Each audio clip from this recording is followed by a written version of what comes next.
Good evening and welcome to Momentous Live, episode 80.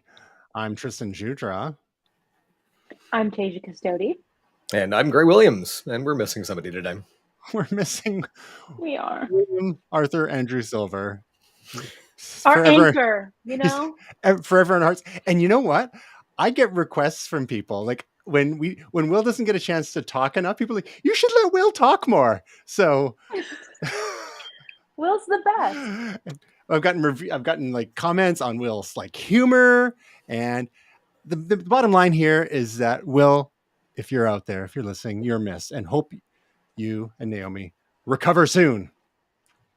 So we will soldier on without you.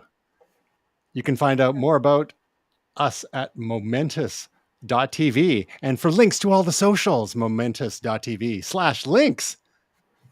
And that's all we have to say about that. So easy. It's so easy now. So easy. So it's so easy, I forgot to queue up our screenshot. Oh, look at that. Good job. And the all caps, love it. Thanks, Gray. Do what I can. All right, so let's start with a little follow-up. A couple of weeks ago, we talked about the Apple event. Gray wasn't with us, but then he gave us some thoughts the following week, which was fantastic. Some of us may have ordered some things last week.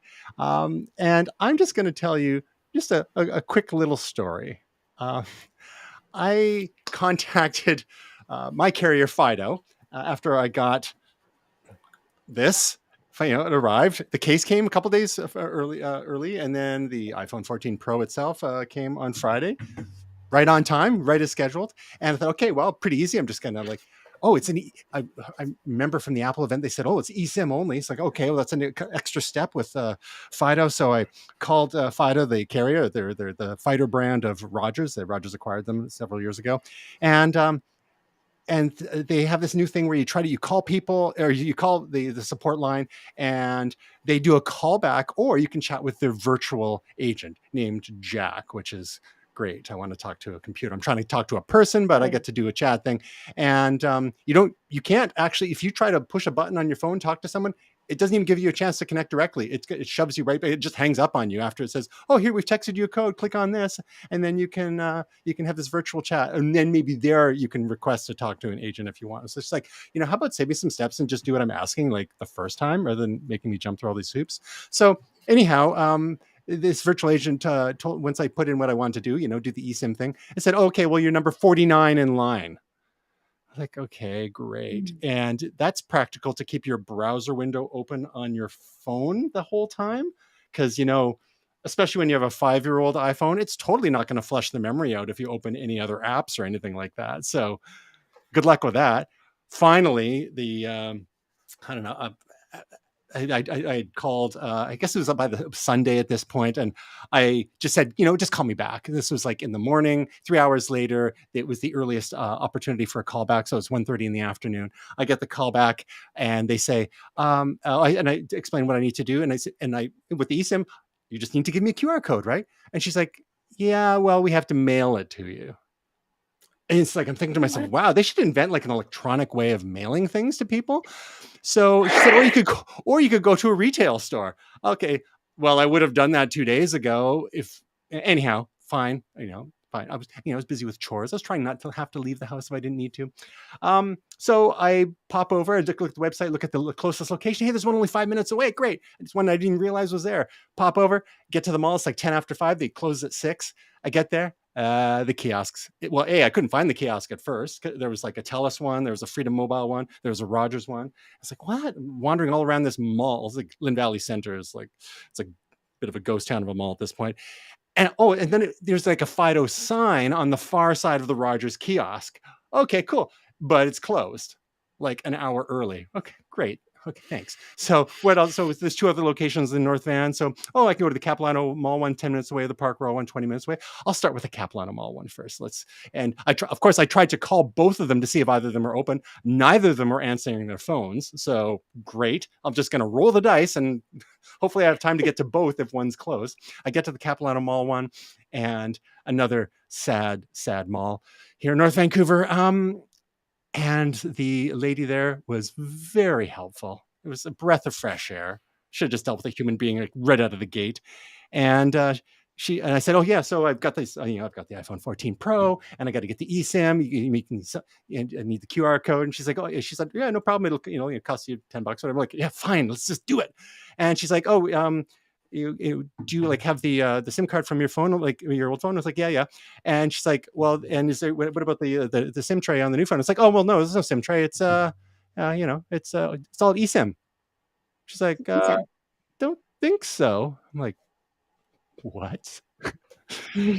Oh, as it turns out, the Canadian model of the iPhone 14 Pro has a SIM tray. So 2 days earlier, I could have simply taken the SIM card from my iPhone 10 and popped it into my iPhone 14 Pro. But of course, as soon as I got this thing, I put the case on it right away, and I didn't even think to check the side. It's in the same place as the. Oh no, it's actually on the opposite side. Whatever. Yeah, it's right there. This little tray. Like so. Oh, ladies and gentlemen. Yeah, who's your local tech expert now? Yeah. A way to waste how many days? So meanwhile, like I'm just carrying 2 phones in my pocket if we did have to pop out at all. Yeah. Anyway, so it's good to have humbling experiences. Why do they have that, by the way? Why is it that the Canadian phones are still doing the physical SIM, not an eSIM? I think like not all that? Canadian providers have eSIM capability yet. And I mean, they went through extensive negotiations with all the carriers to switch over to eSIM for the iPhone 14 Pro, or iPhone 14, I guess. And so, yeah, I mean, so, yeah. Oh, and the other thing too is like because Fido doesn't. Fido said I tried to do the cellular, swap over the eSIM one to the other, and it said on my phone, "Oh, your carrier doesn't support this." Maybe it was just the supporting of the transfer. Like I don't even know. But look, if you look in this diagram, there's the very, very slight difference in the marketing images from USA and Canada. So there's USA. You can barely see it. Canada, there it is. Yeah, right. Yeah. And it's just like anyway. So.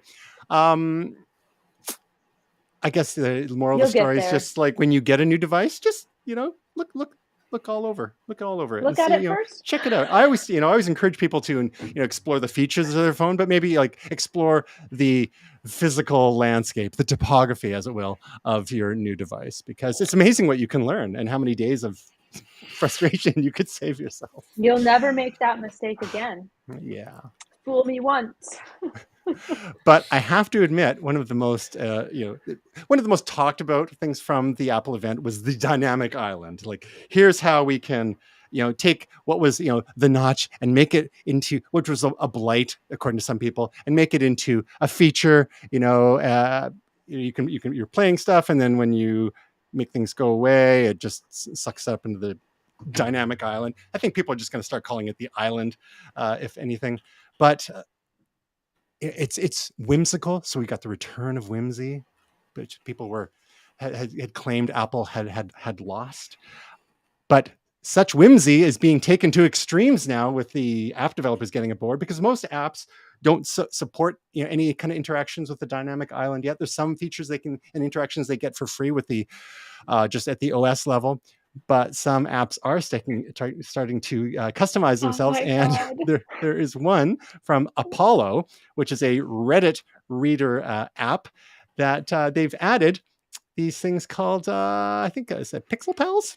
And Pixel Pals. You can have a little kitty or a dog or a hedgehog or other animals, and they'll just go and sit on top of the little dynamic island there. And it's like, I've never used the island. Yeah, I generally just use the native Reddit app. I've never really used Apollo. This might make me switch, quite honestly, because it reminds me. There's an old Mac app from the 90s called Nico. It may even be older than that, Neko, and it was like a little black and white, a 1-bit cat that used to like run around your screen, and it was adorable. So, you can download the Apollo app from the App Store if you want to enjoy a little Pixel Pal who just hangs out on the dynamic island. And another game that's come out, again, I love it when these people jump on the features right away. There's a game called Hit the Island. So another app that's taking advantage of the dynamic island. And of course, I had to check that. This reminds me of our old get connected days, and these apps would be coming out. It was just like my last phone was still littered with apps from the old days because I had transferred everything from the previous phone. So, when we were always testing out apps, and Tasia, you were doing all sorts of app segments. But here is, it's kind of like Breakout. I failed. And it's like Breakout, except your only goal is to hit the island, and it bounces back, and then it gets faster and faster, and every once in a while it'll add an extra ball. And of course, there's a bit of a history between Breakout and Apple. Some folks might know that Steve Jobs and Steve Wozniak worked on a version of Breakout for Nolan Bushnell of Atari back in the mid 70s, before Apple got their start, and it kind of helped get Apple going back in the early days. And there's that whole story of Steve Jobs collecting a certain amount of money from Atari, and then only paying Steve Wozniak a small fraction of that money, less than he really deserved for the engineering effort required to make the classic game Breakout. So again, if you've got an iPhone 14 or 14 Pro or 14, no, so it won't work with the 14. 14 Pro. 14 Pro or 14 Pro Max. You can enjoy the Pixel Pals on your Reddit app known as Apollo, or Hit the Island, or I'm sure lots of other novelty apps that are soon to come our way. If that's not reason enough to get into an iPhone 14 Pro, I mean... You've just ordered yours right now, haven't you, Tasia? Just like seeing right now, that? it just happened. A couple other quick little bits of tech news. One, NVIDIA announced just in time for Ethereum proof of work mining to go away. NVIDIA has announced next generation RTX 4090 and RTX 4080 GPUs. Great, you've got a gaming PC. What's the lowdown on these? Why does anyone need a more of a beast of a GPU nowadays? What are people doing with them? Well, need really comes down to two things. One, you're looking to do, high-end graphics performance in whether it's rendering, or you're working in high-end workstation style image rendering stuff. And two, you're me and you want to play 4K gaming at 144 frames per second or more. Realistically speaking, I mean, these things, they're a great step forward. They're in some cases between 2 and 4 times faster. NVIDIA says they'll consume the same amount of power that the 3000 series currently does. And so that's great. The actual performance of these things is, we have yet to see, but from all accounts, it is what they say it's going to do. Up until this point, we were seeing a lot of folks that were using cards like this to do mining for things like Ethereum. And there's still plenty of cryptocurrencies that you can mine for, Ravencoin being a Bitcoin fork that does actually still use GPU mining. So the idea that someone could get one of these things and actually make it profitable with that type of mining, absolutely a thing.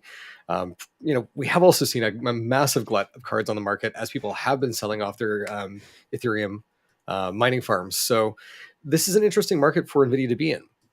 There is supply where there has been none before. Their suggested retail prices for these are actually reasonable. Like they're not where people have been paying over the last little while. So it's gonna be interesting to see, like, are people going to opt for a discounted, possibly, work to the bone 3090 or 3080, or would they pay a little bit extra for a 4000 series? I know for myself, like I get about 105 to 120 frames per second in Destiny in 4K right now, and I'd love to be able to move to a 144 hertz monitor, but it's sort of a chicken and egg scenario because I can't hit that 144 hertz consistently. I don't really need the monitor, and if I don't have the monitor, there's no real reason to buy a graphics card that can do it. So sit here pleasantly at frames per second in 4K and be happy with it. That should do you. Now, is it my misunderstanding, or do a lot of people simply play at 1440p rather than pushing all the way up to 4K because of the extra horsepower that's required to do 4K at decent frame rates nowadays? Pretty much bang on, right? If you're looking to get past that 60 frames per second, and 120 and 144 do absolutely make a difference. I can play Destiny at 120 frames per second at 4K on my PlayStation 5. The downside there is I have to use a controller and not my keyboard and mouse. So it really is a trade-off. Do I want to be more precise and have a lower frames per second so your reaction time may not be quite as high, or do I want to be less precise but I've actually got a better graphics throughput, and so I may be able to react faster to something. I'm not very good at PvP anyway, so it's not really much of a trade-off. But NVIDIA's found themselves, as you alluded to, in a weird situation where they're competing with their older models now, as so many proof of work miners are dumping them onto the market. So maybe for those who don't need the absolute bleeding edge in NVIDIA GPU performance, you could get a great deal on a 3000 series or even a 2000 series and just be perfectly happy, especially if you're not rocking a gigantic screen or need, what we really do need is an odometer.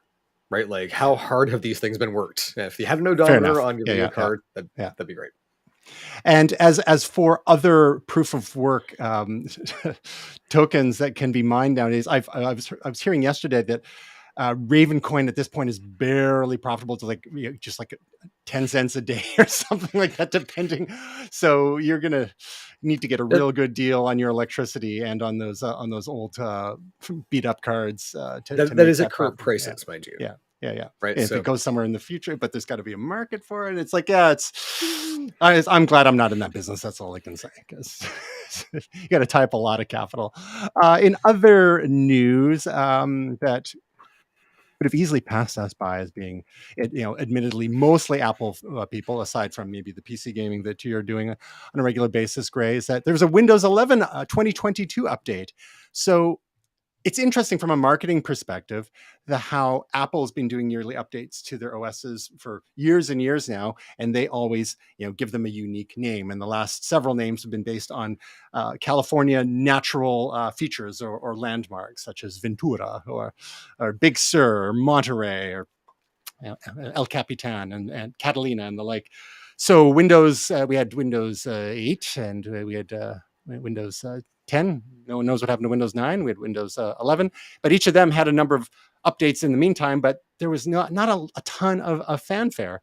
And maybe that's a way that Windows can, Microsoft can continue to differentiate against Apple. It's like, oh, we're not about marketing, we're about like the nuts and bolts, and this is a serious operating system, etc. But the risk of that is like people actually not even realizing that they might be getting some useful new features. And in this update, there's some interesting stuff. Some of these things may sound a little familiar to users of other operating systems, but such as focus modes, do not disturb modes, accessibility features, natural voices, smart app controls for like improved systems, system security, better video calls and content creator tools, a gaming hub.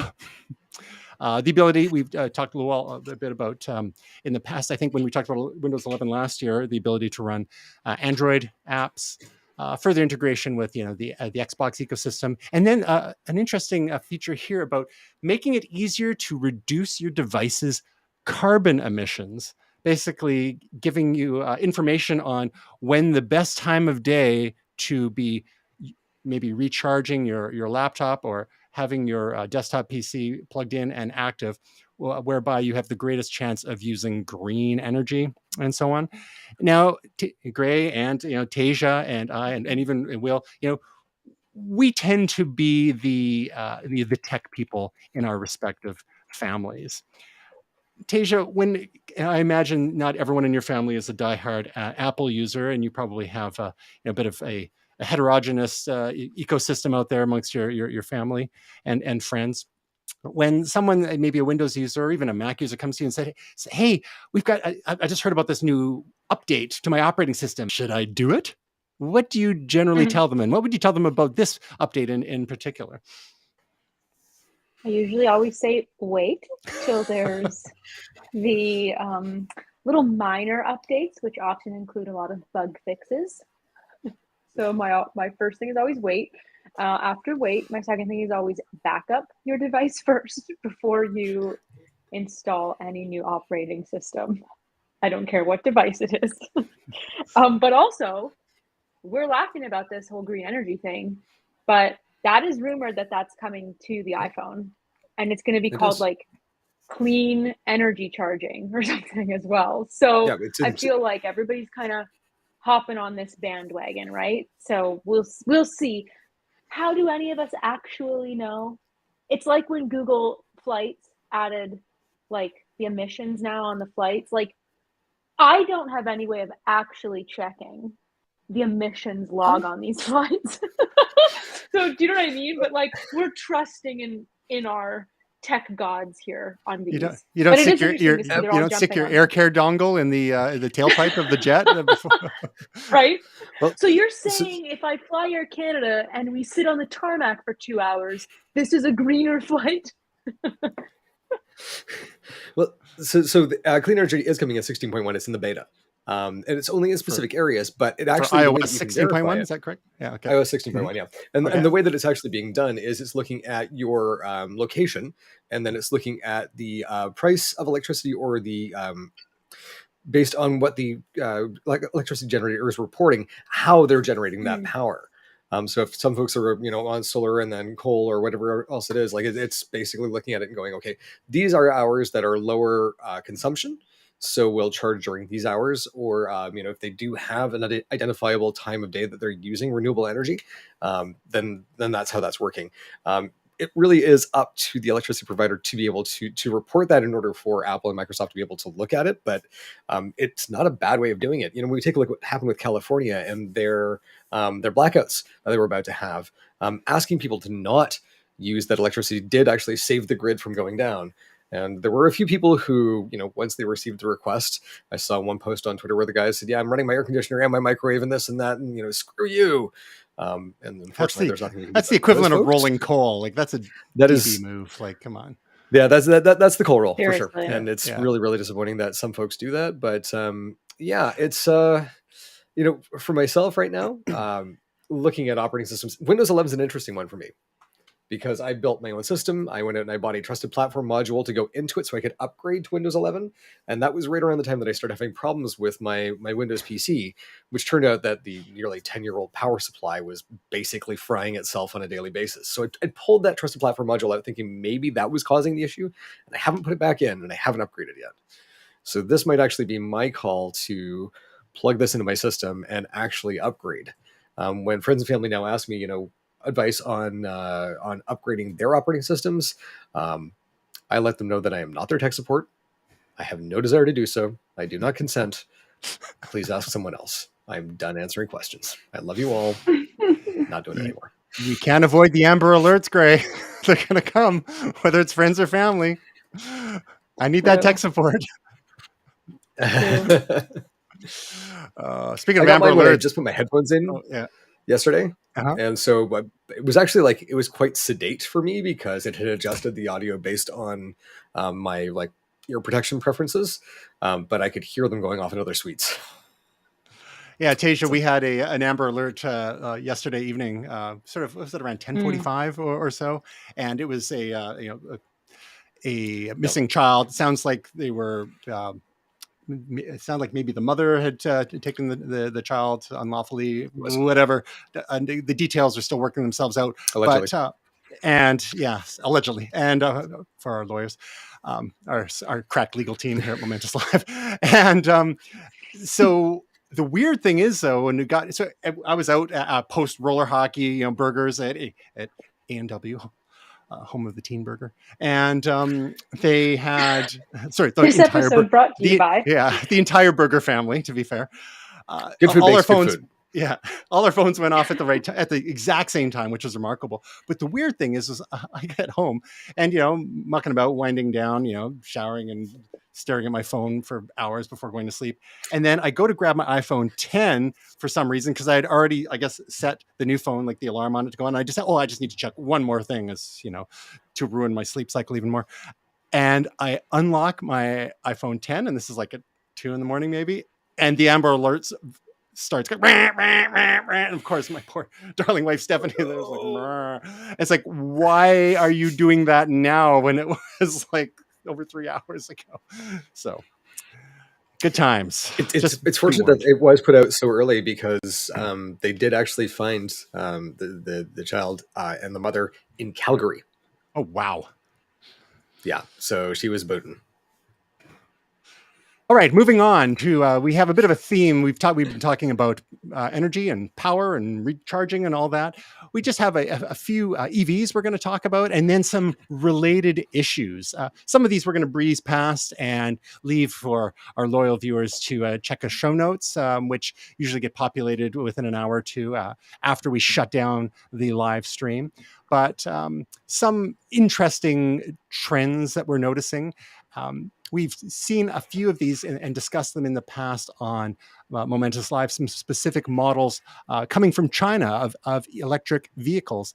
And this is a trend that continues to grow and grow. We've got BYD is one of more than 450 registered electric vehicle firms in China. So we're lots and lots of automakers there, and brands that you and I have never heard of, but some of whom we're going to start to see more and more of as some of them eventually make their way over.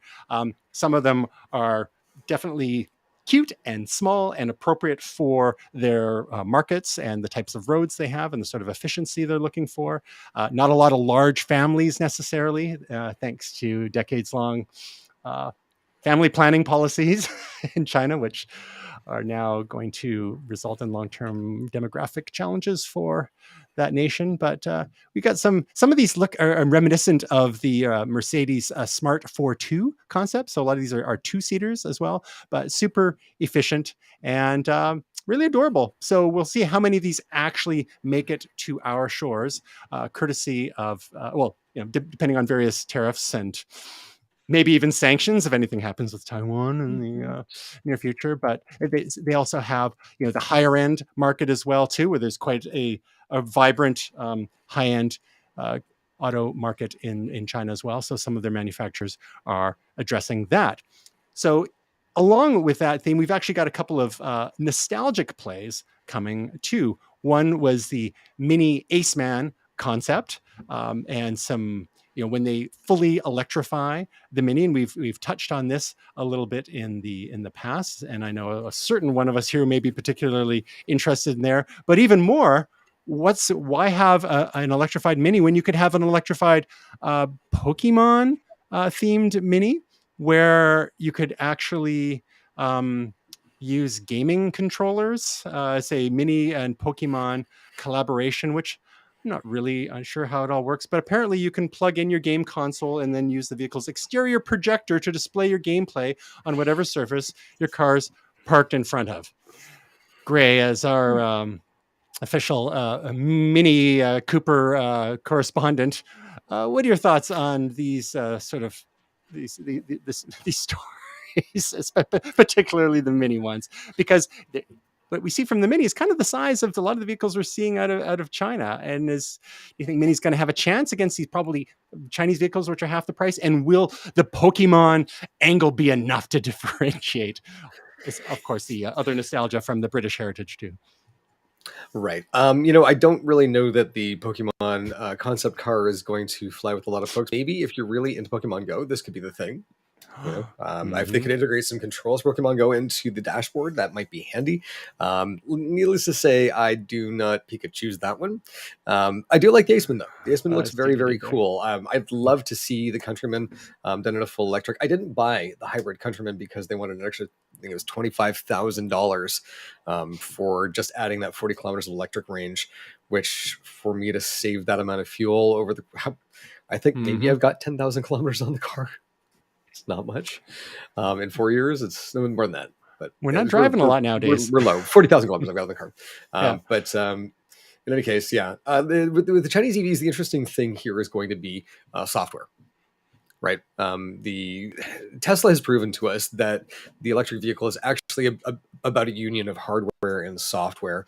And I think, looking at how people are going to be interacting with their vehicles going forward, the standard of what we expect is climbing higher and higher. And I'm curious to see how well, some of these smaller startup EV companies from China can do.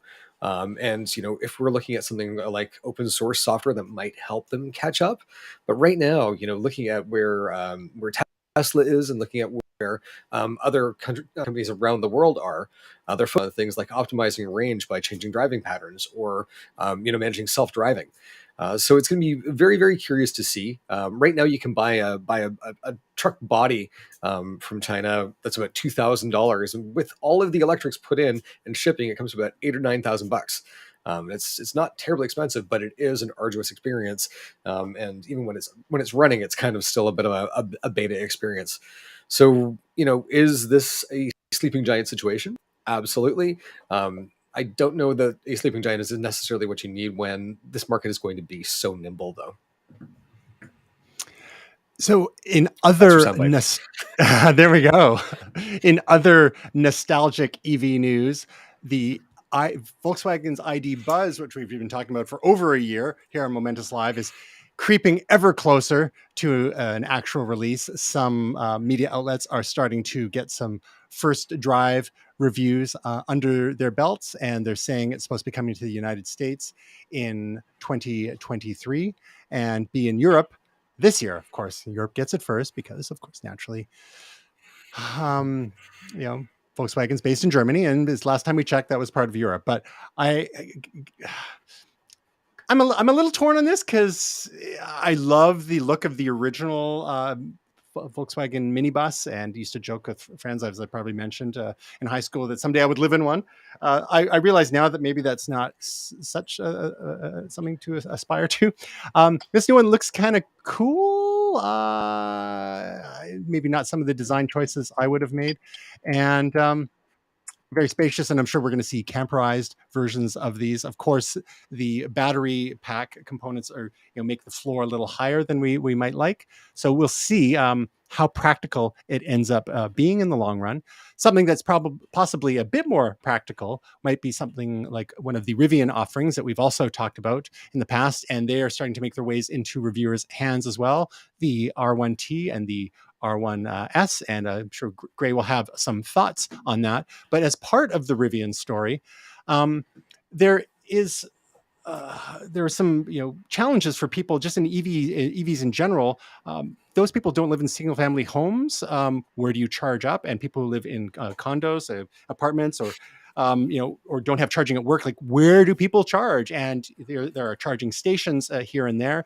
Some of them aren't super reliable. The Tesla obviously has the strongest network there, and they are looking at opening it up to others by way of licensing and adapters and whatnot. So we'll have an article in the show notes about this issue. But one of the approaches that Rivian is proposing is something called the Adventure Network of fast charging sites. They opened their first 3 of them, level 3 stations, and they're looking to pull a Tesla, if they can obviously be well capitalized enough to do that, because when people want to go adventuring in these sorts of vehicles, you want to be able to fill up. And so we've gotten some maps here of what their plans are. We saw maps from Tesla in the past, and they eventually pretty much got there.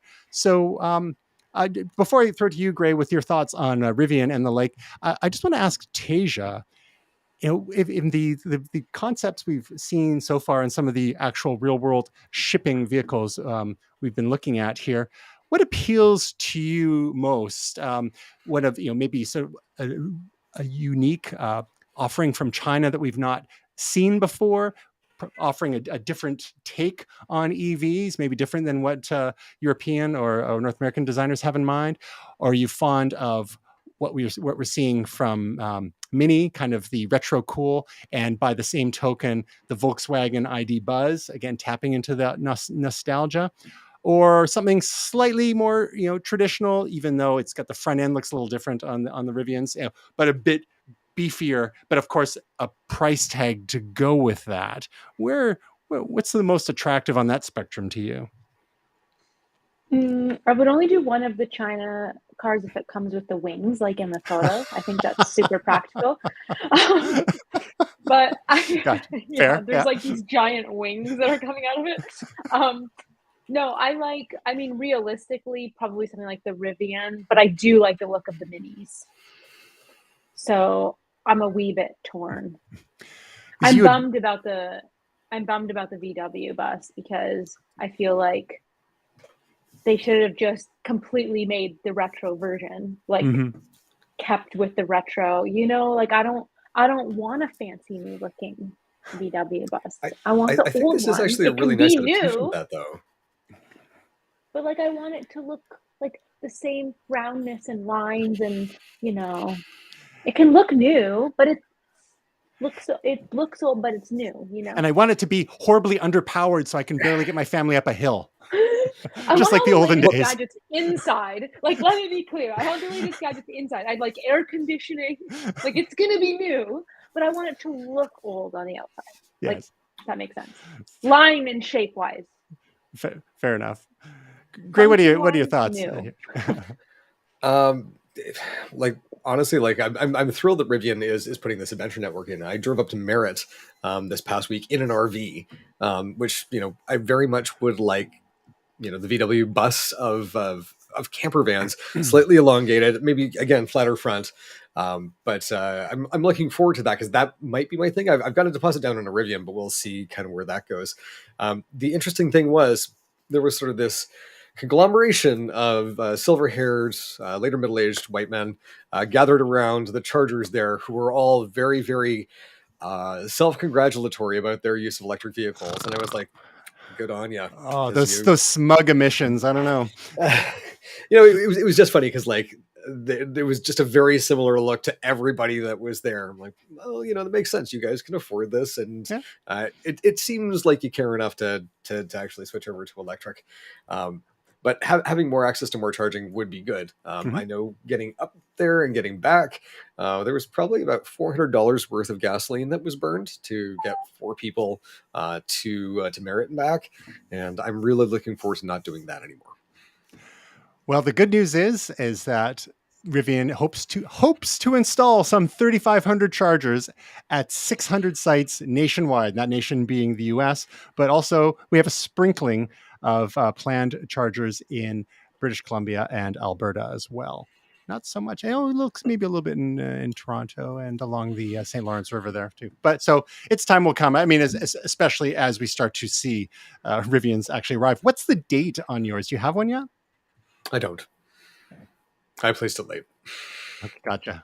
Meanwhile, the F-150 Lightnings are starting to show up. Did I mention that a couple of weeks ago? I ran into someone on the street with an F-150 Lightning, and he was super stoked about it and made the straight shot from Kelowna all the way to Vancouver in one go with it. He was feathering the throttle a little bit, but he made it, and it was a.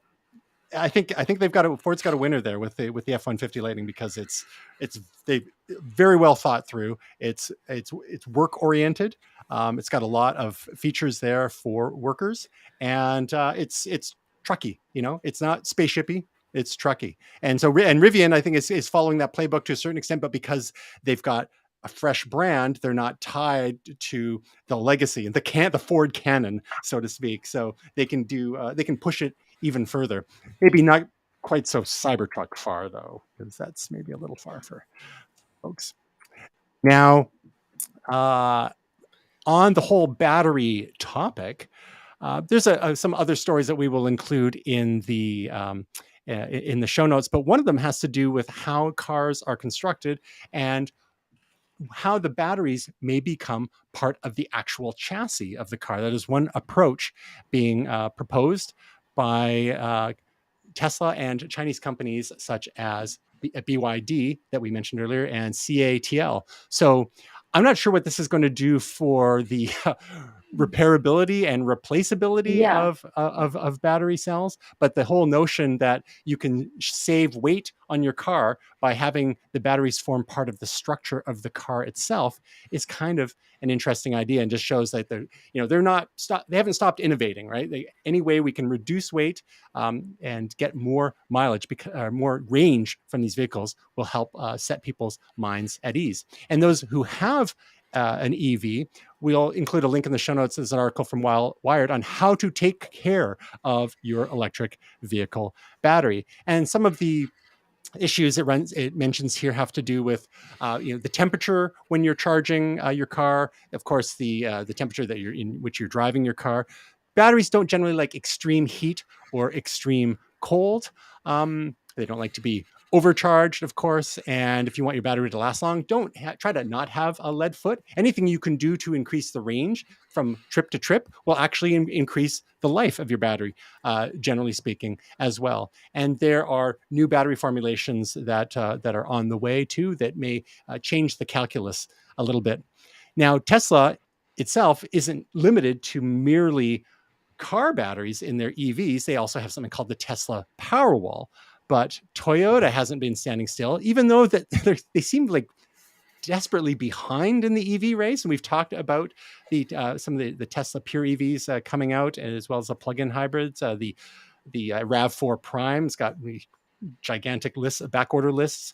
But Toyota has actually been working on its own energy storage system for homes. So you may have read or seen stories about how electric vehicles themselves could help stabilize an electrical power grid when there are peak load situations where the power from people's cars could help power their homes. Well, if you want to spend a few $1,000, you can get a Powerwall from Tesla installed, or one of these systems from Toyota too. So it's good to see that we're not just leaving it to Tesla to solve these problems, that there's competition there, which will help spur them on.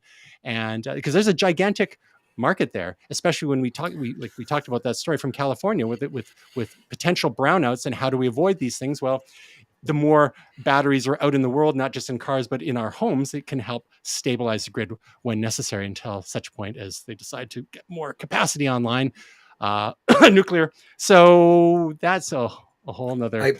I actually started working on something in this vein a couple of weeks ago. And just looking at power consumption over when I was at Burning Man, a lot of folks had deep cycle marine batteries and were using inverters.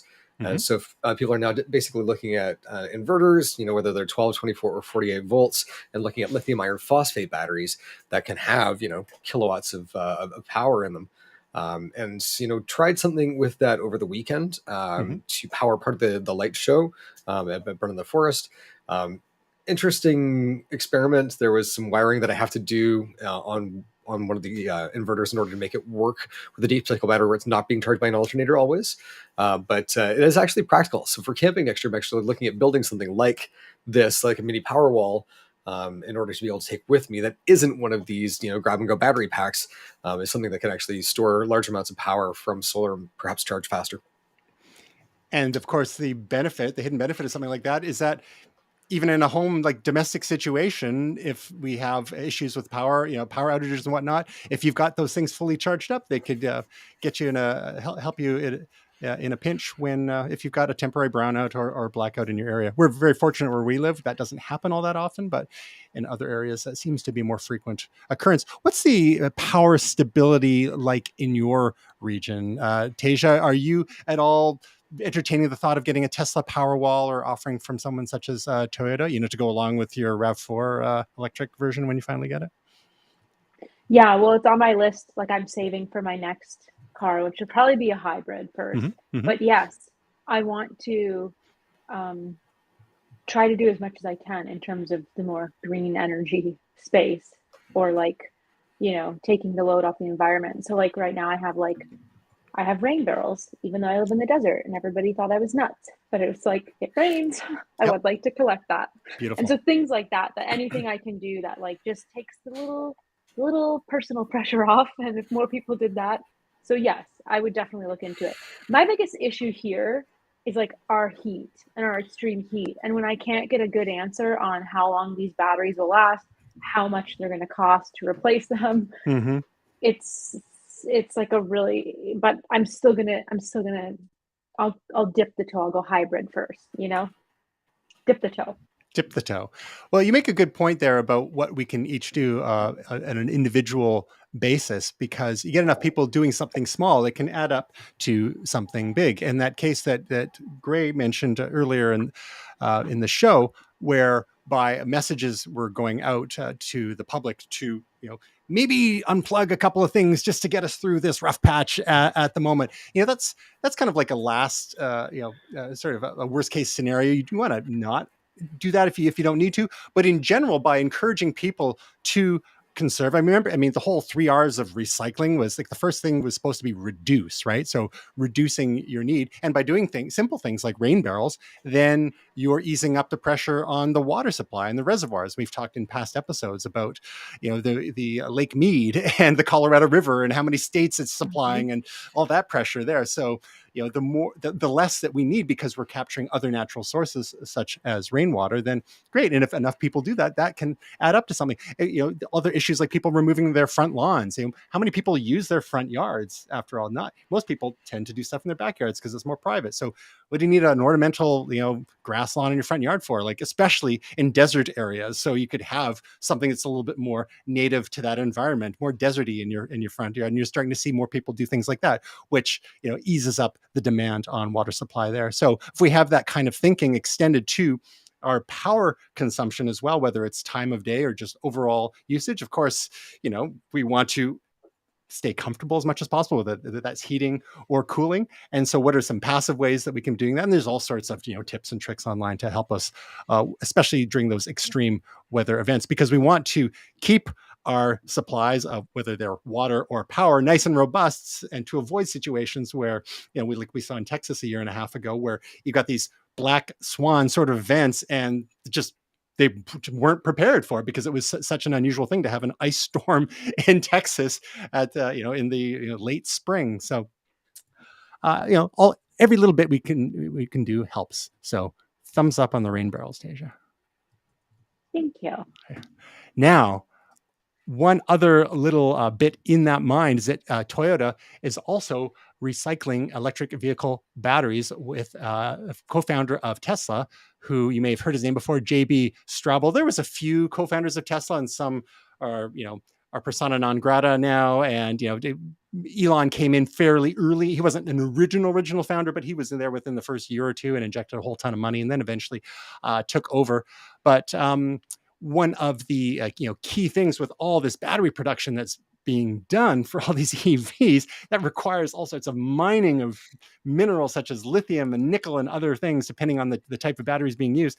We want to recapture as much of that as possible. So efforts such as this one from Toyota and Redwood will help there. So it's good to see that there are initiatives like that underway as well.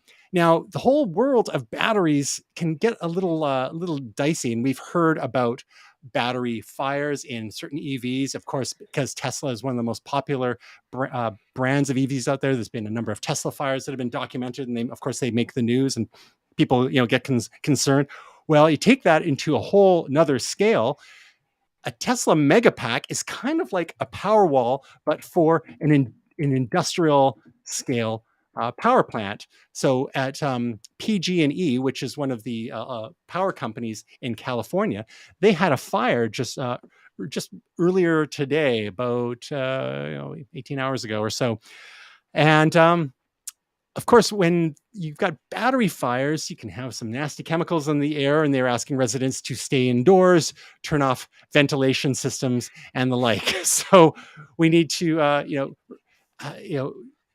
we need to be aware of some of the potential side effects of using these hardware technologies for storage. Like everyone, a lot of people are on board with things like solar and wind. The problem with solar and wind is that the sun doesn't always shine and the wind doesn't always blow. So how do you get that power when that's not happening? You need to store it somehow. So one of the ways to store it is through these large industrial scale battery applications. But we need to bear in mind that those come at a cost, not only, a cost to the environment in terms of, mining and transport and manufacturing and all that kind of stuff, and a potential cost for incidents such as this. So again, we want to look at, nice clean sources of power. I think geothermal has really been underrepresented in a lot of cases, and that tends to be a bit more reliable. Again, nuclear fission is still unpopular, but is having a little bit of a renaissance. Fusion, if we ever get there, will help. And then, of course, in the places that geographically are compatible, dams are the ultimate battery, right? Because then you can access that power when you need it. So these kinds of situations are rare, but they are a potential real risk. And if we needed it here in British Columbia, we've got BC Hydro, power stations, substations all over the place, but they're more generally for relaying live power, live electricity in the grid. They're not so much for storage, but in certain jurisdictions, they're going to have these big battery situations. And the more and more there are, the greater the risk of this sort of thing is going to be. Gray, what are your general thoughts on this particular issue here? How concerned should we be about it? And do you see any preferable alternatives to industrial scale battery operations such as this, which come with their inherent risks? I mean, realistically speaking, these things are installed all over the place. There was a massive installation of them in Western Australia where it gets very, very hot, and there haven't been any issues up to date. So I'd say this is actually a pretty, I mean, statistically speaking, this was probably the time when something like this would be apt to happen. I don't foresee like a glut of these things happening. The one thing that kind of occurs to me though is, if we're looking at keeping things just a little bit cooler, Tesla does have a sister company that's good at putting things underground. The Boring Company being able to basically set things up where you're not exposed to quite as much direct heat might be a good way to keep these things from being more of a risk, more of a liability. And in such a case where something is underground and perhaps it is isolated, staving off the oxygen for a fire wouldn't be the worst thing that they could do either. So yeah, not much to really report there other than fires happen. Now, if we're like Tasia, we have enough rain barrels, maybe we can help put them out ourselves, right? Right. One of the things with battery fires are really, really hard to put out. There, some of the Tesla car battery fires that we've seen reported on, where they've had like 35 fire trucks on the scene, for example. It's a real dilly of a pickle. Anyway, so that about wraps it up for our little journey through electric vehicles, some battery issues, be they in the cars themselves or in our homes, and some things we can look forward to and some things we can hopefully avoid.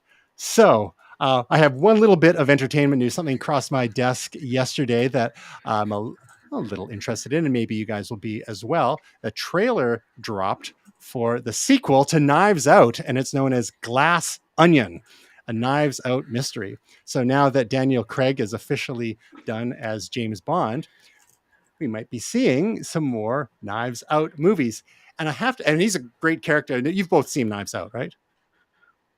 Yes. Oh, Tasia, you got trust me. So Tasia, it's not robots or aliens or superheroes or anything like that. This should be right up your alley. Okay. It's Daniel Craig. He's kind of got a Southern accent going. If you can buy that, does a great job. Directed by Rian Johnson, who's directed great movies like Looper and a controversial Star Wars one and so on. But neat director. They've got a great ensemble cast here. I'm getting kind of Poirot sort of vibes from this whole franchise. We've had the reboot of the whole Poirot series with Kenneth Branagh, of all people, playing Poirot with that epic mustache. We had the Murder on the Orient Express, and now and then Death on the Nile more recently. So this seems like this is kind of developed in parallel, but a lot edgier and very real puzzle box sort of movie. So I have to say, I, for one, am looking forward to Glass Onion and Knives Out Mystery. So check out the first Knives Out, Tasia. That's your homework.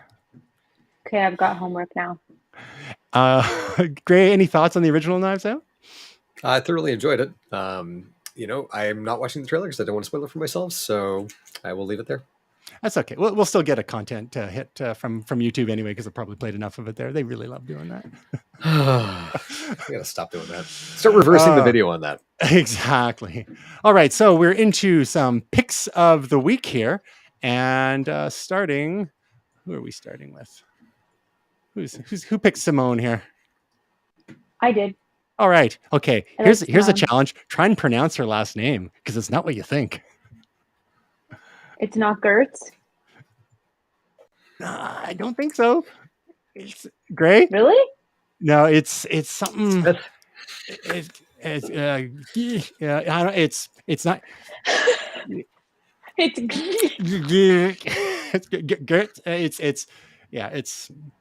It's not exactly. You'd think it's like maybe Welsh or something. It's not. But you know how Welsh words, when you look at them, or some like Celtic words, you look at them, it's like, Okay. oh, they don't sound anything like they're spelled. We got a little bit of that, maybe half as bad. So, what are your thoughts on famous robot builder and YouTuber and brain cancer survivor, I believe, Simone Yes. Gertz? She had a massive tumor. Yeah. Oh, I love her. So she kind of became viral like quite a few years ago for like building her what she calls crappy robots. crappy But it's robots. really quite amazing to see like her Mhm. build these things, and the videos turn out really funny, like when a robot's trying to put makeup on her and it's just like smacking her in the face. But she built like a Tesla pickup truck. You know, she like it just think that was probably her biggest undertaking ever. But it just her videos are wonderfully done. She's so bright, she's funny, and I just think it's a great channel to subscribe to. So that is my pick of the week. I'm She's never only disappointed in her content. she's only at 2.64 million subscribers, so maybe we can Yeah. help get her to 2.65. But no, she's Yeah. definitely one of a kind YouTuber there, and I second that choice. Good choice there. I haven't checked out the truckload one yet. That sounds looks epic. One of the early ones of hers I remember was she had some robots that were like pouring cereal for her and stuff like with the milk, and Yes.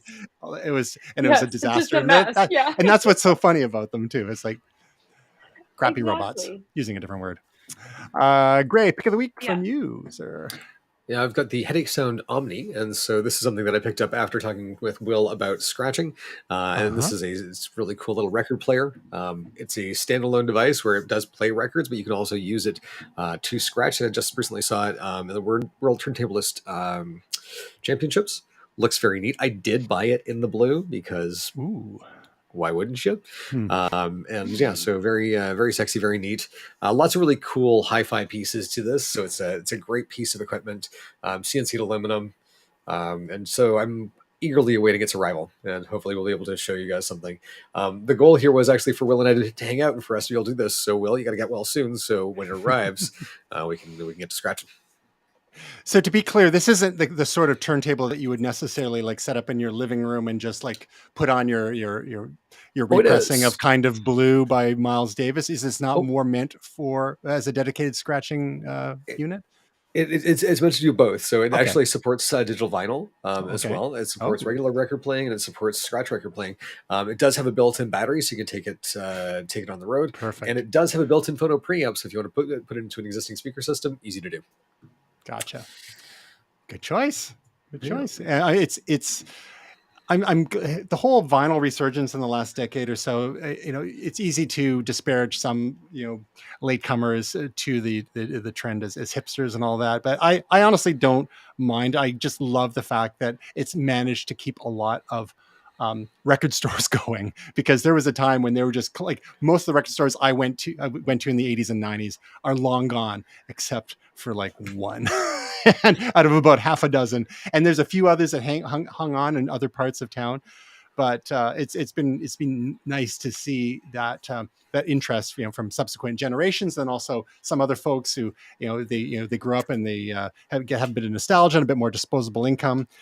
I think the cassette revival might be a bridge too far. That's more of like a novelty, like collector's thing you see at gigs. But I don't see a ton of people actually playing cassettes, but I see people actually sitting down and playing vinyl records, and is more of like a deliberate act of enjoyment rather than just doing like what I tend to do most of the days nowadays and just like hit shuffle on the iPhone and whatever happens, right? So someday I'll set up one or more of my 4 turntables in the basement, and don't even get me going, I guess. My pick of the week. It's an easy one. Can you guys guess what it is? I can definitely guess. Yeah. And I guess it's your new device. It's my new device. Dynamic island. With my dynamic island. So here it is here. Yeah. I gotta say, your physical sim. With my physical sim, it just swapped over. It was so easy. So just really quick, of course, the 5-year jump from the iPhone 10 to the iPhone 14 Pro. The size it's just like a little bit taller, so it's not too bad. I like the high refresh rate screen. Variable refresh rate screen. So it's buttery smooth interface, which is it is noticeable. And once you get used to it, and then you go back to something that doesn't have the higher refresh rates, it's like, oh, it's like watching a 24p cinema film. It's a different experience. So that's nice. Of course the photos are amazing. The low light photos are game changer. And those of you who have had iPhones 11, 12, 13 and whatnot have enjoyed a lot of that. But of course the cameras just get better and better. The 48 megapixels being pixel binned down to 12 megapixels effective, unless you are a pro or quasi-pro photographer. You can access the full 48 megapixel sensor by shooting Pro RAW photos, Apple Pro RAW format. The only catch is those photos can be up to about 75 megabytes each. So if you want that full goodness to be able to manipulate however you want in your photo editing software, it comes at a price. So, if you're bad with money, you could get the 1 terabyte model. What else do I like? Dynamic Island's fun. I'm looking forward to seeing further third-party app support, but the first-party stuff, it's subtle, but it's you barely like the notch. I barely notice it, but now it's a feature, not a bug. And just the speed. It's my 10 was getting a little pokey, especially as I listen to podcasts about 3x or up to 3.5x.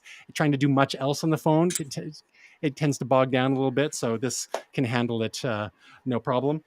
And I guess, and the other thing too is I set it up as a new phone. I did not transfer all my existing apps over. So this is a clean slate. I did the same with my iPad Air 5, which I got in August. So clean slate for both of them. So see how long it takes to fill them up and slow them down.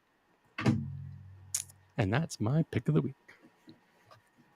Projects. I'm glad you finally upgraded. Me too. To be fair, I waited a year too long. I know for next time, 4 years. It's there. If you are a normal user, 5 years is definitely doable. I know people, they're still rocking. I know a guy that's rocking an iPhone 7 still and is perfectly happy with it. But if you fill your phone up with crap, or if you do stupid things like listening to podcasts at triple speed and other envelope pushing things, you want something a little newer.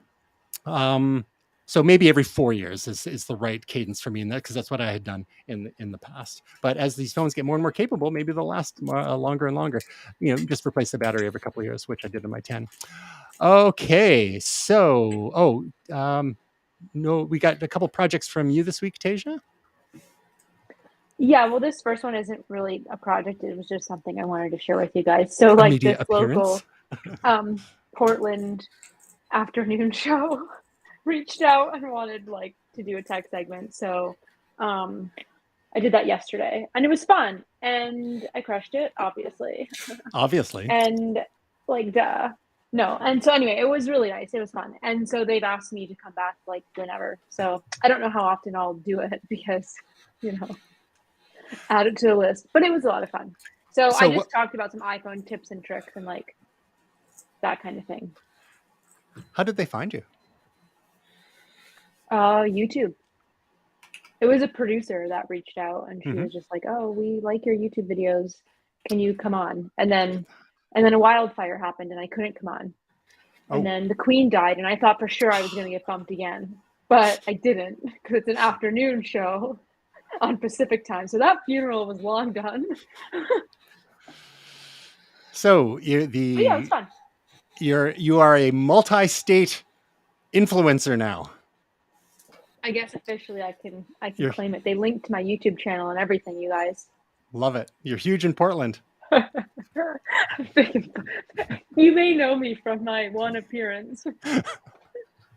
Oh, congratulations. That's awesome. And so speaking of YouTube videos, what's your latest one? The latest one was the killer 17-minute long iOS 16 video I put out that then was a big fail because I should have just stuck with my normal uploading time and day. And I was trying so hard to get it out early, but it didn't matter because iOS 16 had already been out for a few days. And that's basically a year's time in YouTube. People want things before they're released. So the whole thing was just kind of oh, this was so much work. But anyway, I stand by it. And I think that it was a very good video. So I just go over some of my favorite iOS 16 features. which there are a ton. So I only did my favorites. And where can people find your work? YouTube.com/Tasia Custodi or TasiaCustodi.com. Awesome. Well, Tasia, Gray, wonderful as always to chat with you. Favorite day of the week. Will, we miss you. Hopefully we'll be back. Get well, you and Naomi. Get well soon. And you can find out more about us at momentous.tv and all our socials at momentous.tv/links. And that's all we have to say. And I love it. And that's it. We hope your week is truly momentous.